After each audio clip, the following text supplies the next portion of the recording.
আসসালামু আলাইকুম, কেমন আছেন সবাই? আশা করি সকলে খুব ভালো আছেন। শামীমাস কিচেনে আপনাদের সকলকে স্বাগতম। সামনে তো ঈদ চলে আসছে, ঈদের আর বেশি দেরি নেই, তাই আজকে ঈদের স্পেশাল একটা রেসিপি আপনাদের সাথে শেয়ার করব। আজকে আপনাদের সাথে একদম অথেন্টিক পুরান ঢাকার বিফ তেহারি রেসিপিটি শেয়ার করব। পুরান ঢাকার বিফ তেহারি খেতে গেলে সরিষার তেলে যেমন একটা ঝাঁঝালো স্মেল পাওয়া যায় আর টেস্টি হয়, আজকের রেসিপিটি যদি ফলো করেন আপনিও বাসায় তৈরি করতে পারবেন। কুরবানির ঈদে তো কম বেশি সবার ঘরে প্রচুর পরিমাণ মাংস থাকে, তাই কিন্তু এই রেসিপিটি ঈদে তৈরি করতে পারেন। তেহারির মশলা তৈরি করা থেকে শুরু করে একদম সকল টিপস অ্যান্ড ট্রিক সহকারে আজকের রেসিপিটি শেয়ার করব।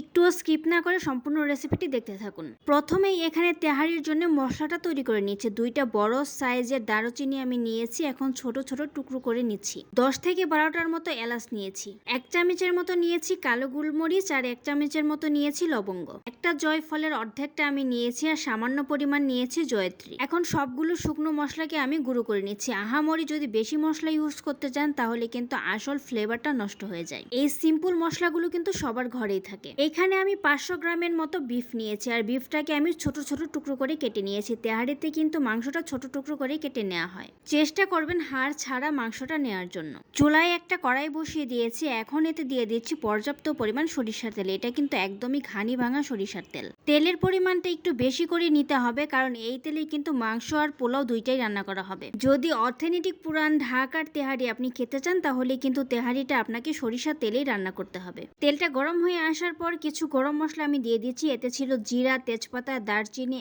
এলাচ, লবঙ্গ, গোলমরিচ আর ছিল একটু জয়ফল, জয়ত্রী। গরম মশলাগুলো একটু নেড়েচেড়ে মিশিয়ে নিয়ে দিয়ে দিচ্ছি পেঁয়াজ কুচি। এখন নেড়েচেড়ে পেঁয়াজটাকে একদম ব্রাউন কালার করে ভেজে নিব। 4 থেকে 5 মিনিট পেঁয়াজটা ভেজে নেওয়ার পর কিন্তু ব্রাউন কালার হয়ে গেছে। এখন এতে দিয়ে দিচ্ছি স্বাদ মতো লবণ, 1 চা চামচ দিয়ে দিচ্ছি জিরার গুঁড়া, 1 চা চামচ দিয়ে দিচ্ছি ধনিয়ার গুঁড়া, 2 চা চামচ দিয়ে দিচ্ছি রসুন বাটা, 2 চা চামচ আদা বাটা। মশলাগুলোকে ভালোভাবে নেড়েচেড়ে মিশিয়ে নিয়ে দিয়ে দিচ্ছি 2 চা চামচ বাদাম বাটা। এখন মশলাটাকে 1 থেকে 2 মিনিট কষিয়ে নেব। 1 থেকে 2 মিনিট কষানোর পরে এখানে আমি মাংসটা অ্যাড করে দিচ্ছি। নেড়েচেড়ে মাংসটাকে মশলার সাথে ভালোভাবে মিশিয়ে নিচ্ছি। মেশানো হয়ে গেলে দিয়ে দিচ্ছি পেঁয়াজ বেরেস্তা আর কাঁচামরিচ।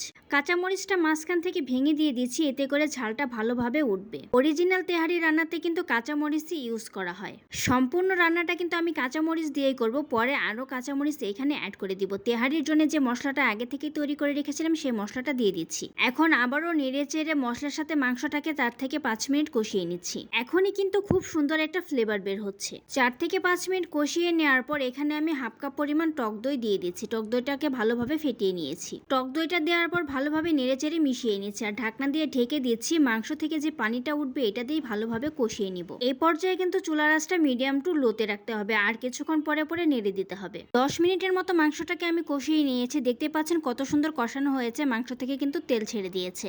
আবারও ভালোভাবে নেড়েচেড়ে মিশিয়ে নিচ্ছি।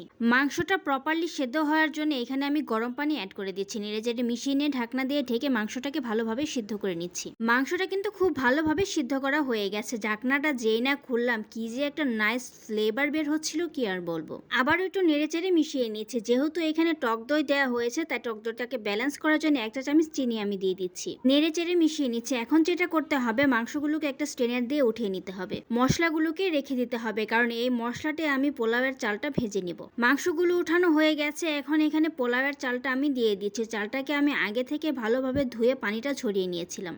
500 গ্রাম মাংসের জন্য এখানে আমি 300 গ্রাম চিনি গুঁড়া পোলাওয়ের চাল ইউজ করেছি। এখন ভালোভাবে নেড়েচেড়ে 4 থেকে 5 মিনিট চালটাকে ভেজে নিব। একটু গুঁড়া দুধ দিয়ে দিচ্ছি, এতে করে ফ্লেভারটা ভালো আসবে। চালটাকে যত ভালোভাবে ভেজে নিতে পারবেন তেহারিটা কিন্তু ততই ঝরঝরে হবে। চালটাকে আমি 4 থেকে 5 মিনিট ভেজে নিয়েছি। এখন এখানে পরিমাণ মতো আমি গরম পানি অ্যাড করে দিচ্ছি, চালের ডাবল পরিমাণ পানি। 2 চা চামচ দিয়ে দিচ্ছি আদা বাটা আর লবণটা টেস্ট করে পরিমাণ মতো দিয়ে দিচ্ছি। কয়েকটা কাঁচামরিচ দিয়ে দিচ্ছি। এখন ঢাকনা দিয়ে ঢেকে হাই হিটে 5 মিনিট রান্না করে নিব। 5 মিনিট হাই হিটে রান্না করে নেওয়ার পর পানি কিন্তু অনেকটাই শুকিয়ে গেছে। আবারও একটু নেড়েচেড়ে মিশিয়ে নিচ্ছে যাতে নিচে লেগে না যায়। এরকম একটু পানি থাকা অবস্থাতে এখন আমি মাংসটা দিয়ে দিচ্ছি। মাংসটা দিয়েও ভালোভাবে নেড়েচেড়ে মিশিয়ে নিচ্ছি। 1 চা চামচের মতো দিয়ে দিচ্ছি কেওড়া জল আর কিছু পরিমাণ দিয়ে দিচ্ছি পেঁয়াজ বেরেস্তা। নেড়েচেড়ে মিশিয়ে নিচ্ছি। ঢাকনা দিয়ে ঢেকে এখন এটাকে দমে চুলার আঁচটা মিডিয়াম টু লোতে রেখে 15 মিনিট রান্না করে নিব। 15 মিনিট দমে রান্না করে নেওয়ার পর কিন্তু তেহারিটা আমার একদমই হয়ে গেছে আর এটা দেখেই বুঝতে পারছেন কতটা ঝরঝরে হয়েছে আর ফ্লেভারও কিন্তু দারুণ বের হয়েছিল। চলুন এবার পরিবেশন করে আপনাদের দেখাচ্ছি। তৈরি হয়ে গেল সেরা স্বাদের পুরান ঢাকার অথেন্টিক বিফ তেহারি। তাহারি। সহজ করে রেসিপিটি দেখানোর চেষ্টা করেছি। আমার রেসিপি যদি ফলো করেন তাহলে কিন্তু আপনিও খুব সহজে বাসাতেই বিফ তেহারি তৈরি করতে পারবেন। সম্পূর্ণ ভিডিওটি দেখার জন্য ধন্যবাদ। ভিডিওটি যদি ভালো লেগে থাকে লাইক কমেন্ট শেয়ার দিতে একদম ভুলবেন না। এরকম নতুন নতুন ভিডিও পেতে আমার ফেসবুক পেজটি ফলো দিয়ে রাখেন। যদি ইউটিউব থেকে দেখে থাকেন চ্যানেলটি সাবস্ক্রাইব করে পাশে থাকা বেল আইকনটি অন করে দিন। ধন্যবাদ।